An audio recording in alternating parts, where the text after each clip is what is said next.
कॅबिनेटाक आज major decision काय नाशिल्लें. गव्हर्मेंटाचे जे 2-3 प्रोजेक्ट आहा ताका एडिशनल हायट दिवपाचे कॅबिनेटान एप्रुवल केला. फॉर एक्झाम्पल आमी आमची जुंता हाऊस बिल्डींग बांदता, गव्हर्मेंट क्वॉर्टर्स आमी बांदतात. ओके, तांकां एडिशनल हायट शेअर दिवपाचो तें एक डिसिजन आशिल्लें. आनी दुसरें मायन्साचें डिसिजन आशिल्लें रिप्लेसमेंट ओवर दिवपाच्या संदर्भात. आता कंपनी हेजें नांव याद ना. बाकीचे रिपीट डिसिजन्स केन्ना काला कितें मायकल ना हांव दिल्ली हांव बेंगलोर वता. श्री रविशंकर गुरुजी हांकां तांच्या वाडदिवसाच्या निमित्तान तांचो एक म्हयनोभर कार्यक्रम आशिल्लो. तांकां विशीस करपाक आनी आश्रमाक भेट दिवपा खातीर हांव फाल्यां बेंगलोरांत श्री रविशंकर गुरुजी तांच्या आश्रमात आसतलें.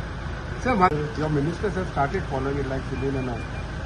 हय तें म्हणटा कितें honourable prime minister Narendra Modiji जें सांगलां की तें सगळ्या जाणांनी फॉलो करचें सगळ्या दृश्टीन. सेम टुरिझम डिक्लायन जाला सो तेजेर कितें हें केलां बोरा खातीर एकंदर तेजेर जे गव्हर्मेंट ऑफ इंडियाय बी आनी government of Goa jointly major steps घेवपाक जाय ते घेतले. सीएम भाजप कार्यकर्ते सीएम तुमचे समर्थक पोलीस स्टेशनार गेल्ले विरोधात